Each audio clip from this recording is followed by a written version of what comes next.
মই গোটেই অসমখন অকল ভগা গাড়ী এখন ছেকেণ্ড হেণ্ড গাড়ী এখন লৈ ঘূৰি ফুৰিছোঁ নহ'লেতো যদি হেলিকপ্টাৰ এখন পালোহেঁতেন অসম হিলাই থাকিলোহেঁতেন সেই বিদেশীবিলাক যিবিলাক উচ্ছেদ কৰিলে সেইবিলাক ক'ত গ'ল যদি তেওঁলোক বাংলাদেশী যদি তেওঁলোক বিদেশী তেওঁলোকক এতিয়ালৈকে কিয় খেদি দিয়া নাই বদৰুদ্দিন আজমল হিন্দু সাম্প্ৰদায়িক দলৰ চৰ্দাৰ মুছলমান সাম্প্ৰদায়িক দলৰ চৰ্দাৰ আৰু হিন্দু সাম্প্ৰদায়িক দলৰ চৰ্দাৰ হিমন্ত বিশ্ব শৰ্মাক ব্ৰহ্মপুত্ৰত দলিয়াবৰ কাৰণে আমি ঐক্যবদ্ধ হ'ব লাগিব হিমন্ত বিশ্ব শৰ্মাৰ কাৰণে ইয়াৰ আগৰ কেইবাৰ আটাইতকৈ ডাঙৰ হাথিয়াৰ আছিলে আজমল বদৰুদ্দিন আজমল এইবাৰ বদৰুদ্দিন আজমলক আমি যিহেতু ৰাজনৈতিকভাৱে ধ্বংস কৰি পেলালোঁ ৰাইজৰ দল আৰু কংগ্ৰেছে নিশ্চয় আপোনালোকে জানে আৰু মানুহৰ কোনো ইণ্টাৰেষ্ট নাইকিয়া হ'ল এই IDFৰ ওপৰত এই IDFে খুব বেছি জিকিলে এটা বা দুটা চিটত জিকিব আৰু বদৰুদ্দিন আজমল ইনএফেক্টিভ হৈ গ'ল তেওঁ কিবা কথা ক'লেও পাত্তা নিদিয়ে এতিয়া মানুহে সেইটো হৈ গ'ল গতিকে তেওঁ দ্বিতীয়তে এইবাৰ আনিছে OACক তেওঁ আনিছে OACক আনিছে হায়দৰাবাদৰ পৰা OAC হ'ল সেইজন মানুহ য'ত বিজেপিক সহায় কৰিবৰ কাৰণে উগ্ৰ সাম্প্ৰদায়িক কথা কয় আপুনি নিশ্চয় দেখিলে OAC আহি কি তকবীৰ বুলি শ্লোগানটো দিছে যে কি তকবীৰ কয় নাৰায়ণ তকবীৰ কি নায়ে এই তকবীৰ এনেকৈ শ্লোগানটো দিছে সি আহি ডাইৰেক্টলি তেওঁ মিটিঙত আহি হেৰি কৰিছে কি কয় নামাজ পঢ়ি দিছে এনেকুৱা ধৰণৰ এটা সাম্প্ৰদায়িক কামৰ জৰিয়তে কি কৰিছে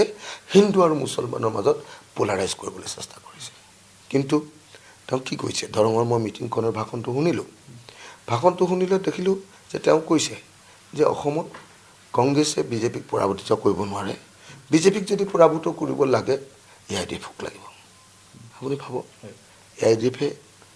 বিজেপিক পৰাভূত কৰিব পাৰিব লগতে কৈছে AIDF অবিহনে চৰকাৰ কৰিব নোৱাৰে AIDF অবিহনে চৰকাৰ কৰিব নোৱাৰে এইবাৰ নিজেই আছাউদ্দিন ওৱেইছিয়ে গম পাব যে এবাৰ AIDFে শূন্যও মাৰিব পাৰে মেক্সিমাম 3 মাৰিব মেক্সিমাম 3 পৰা 0 এইটোৱে হ'ব তেওঁলোকৰ হিচাপ তাৰ পাছতো হিমন্ত বিশ্ব শৰ্মাই কোটি কোটি টকা খৰচ কৰি হিমন্ত বিশ্ব শৰ্মাই পলিটিকেল ইনফ্লুৱেঞ্চ ঘটোৱাই মোদী আৰু অমিত শ্বাহৰ এনেকৈ তেওঁক আনি ইয়াত বহুৱাইছে তাৰ পাছতো অসমীয়া মানুহে পাত্তা দিয়া নাই হিন্দুৱে হওক মুছলমানে হওক না OACক পাত্তা দিছে না বদৰুদ্দিন আজমলক পাত্তা দিছে সেইকাৰণে এইবাৰ গুৱাহাটীৰ মাজমজিয়াৰ কোনোবা এজন মানুহক বাছি লৈছে গৰু মাংসৰ কথা ক'বলৈ তেওঁৰ কাৰণে গো মাংস তেওঁৰ কাৰণে হিন্দু মুছলমান তেওঁৰ কাৰণে কি কয় মিয়া এইবিলাক শব্দ পাকিস্তান এইবিলাক শব্দই তেওঁৰ কাৰণে একমাত্ৰ হাথিয়াৰ গতিকে যি মানুহৰ কোনো ভিজন নাথাকে যি মানুহে ৰাজনৈতিকভাৱে কি কৰিব সেইটো ৰাইজৰ আগত কনভিনচিংলি ক'ব নোৱাৰে যি মানুহে নিজৰ উন্নয়নমূলক কাম দেখুৱাই ইলেকশ্যন খেলিব নোৱাৰে সেই মানুহে গো মাংসৰ কথা ক'ব লাগিব সেই মানুহে আপোনাৰ কি কয় গৰু গাহৰিৰ কথা ক'ব লাগিব সেই মানুহে হিন্দু মুছলমানৰ কথা ক'ব লাগিব আজমলক আনিব লাগিব আছাউদ্দিন ওৱেইছিক আনিব লাগিব আমাক নালাগে কাৰণ আমাৰ শক্তিশালী আপোনালোকে আমাৰ এজেণ্ডাখন দেখুৱাই দিলোঁ আমি কি কৰিম সেই এজেণ্ডাৰ কথা ক'লে বেলেগক আৰু কোনোবাই ভোট দিব নেকি আমি যাব পৰা নাই আমাৰ শক্তি কম মই গোটেই অসমখন অকল ভগা গাড়ী এখন ছেকেণ্ড হেণ্ড গাড়ী এখন লৈ ঘূৰি ফুৰিছোঁ নহ'লেতো যদি হেলিকপ্টাৰ এখন পালোহেঁতেন অসম হিলাই থাকিলোহেঁতেন যোৱা নিশাও কংকি চৌধুৰীৰ বিৰুদ্ধে এটা প্ৰতিবাদ সাব্যস্ত কৰা হৈছে বেয়া কৰিছে নেক্সট কুৱেশ্যন তো এইটো লজ্জাজনক কথা যে পীযুষ হাজৰিকাই যদি বাঙালীৰ হৈ ওকালতি কৰি মোক যদি বাঙালীৰ শত্ৰু বনাব খুজিছে তাৰমানে তেওঁ বহুদিনৰ পৰা কংগ্ৰেছক যেনেকৈ মুছলমানৰ কথা কয় তেওঁলোকেও বাঙালীক ভোট বেংক হিচাপে এতিয়া ব্যৱহাৰ কৰিব খুজিছে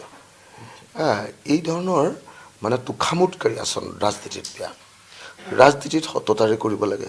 ৰাজনীতিত আচল নিজৰ এজেণ্ডা দেখুৱাই দিব লাগে ৰাজনীতিত কামৰ কথা ক'ব লাগে ৰাজনীতিত এনেকুৱা বদৰুদ্দিন কি কয় আপোনাৰ ৰাজনীতিত আপোনাৰ হিমন্ত বিশ্ব শৰ্মাৰ মিয়া ৰাজনীতি আৰু এওঁৰ কাৰণে আকৌ এবাৰ কি বাঙালীৰ ৰাজনীতি এইটো ভাগ্যজনক এনেকুৱা সাম্প্ৰদায়িক বক্তব্য পীযুষ হাজৰিকা ডাঙৰক মই নিদিবৰ কাৰণে আহ্বান জনাইছোঁ মেইন প্ৰশ্নটো আপুনি কৰিছে এতিয়া আপুনি এটা কথা কওক